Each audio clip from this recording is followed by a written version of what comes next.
ಇನ್ನು ಇಸ್ರೇಲ್ನಲ್ಲಿ ಸಿಲುಕಿ ಕನ್ನಡಿಗರು ಪರದಾಟವನ್ನು ನಡೆಸ್ತಾ ಇದ್ದಾರೆ.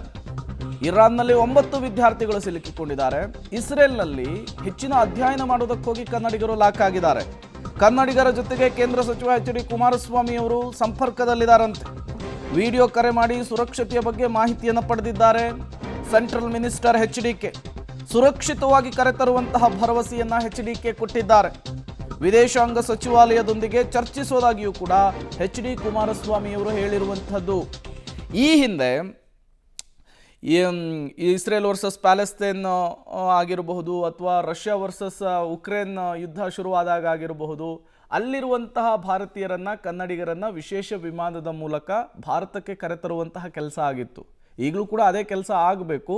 ಬಟ್ ಈಗ ಎಚ್.ಡಿ. ಕುಮಾರಸ್ವಾಮಿ ಅವರು ಇಸ್ರೇಲ್ನಲ್ಲಿ ಸಿಲುಕಿರುವಂತಹ 12ಕ್ಕೂ ಹೆಚ್ಚು ಕನ್ನಡಿಗರ ಜೊತೆಗೆ ಮಾತನಾಡಿದ್ದಾರೆ.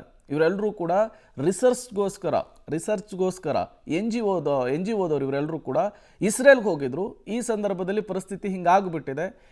ತತ್ಕ್ಷಣಕ್ಕೆ ಎಚ್.ಡಿ. ಕುಮಾರಸ್ವಾಮಿ ಅವರು ಅವರೆಲ್ಲರನ್ನೂ ಕೂಡ ಕಾಂಟ್ಯಾಕ್ಟ್ ಮಾಡಿದ್ದಾರೆ. ಅವರೆಲ್ಲರ ಜೊತೆಗೂ ಕೂಡ ವಿಡಿಯೋ ಕಾಲ್ನಲ್ಲಿ ಮಾತನಾಡಿದ್ದಾರೆ.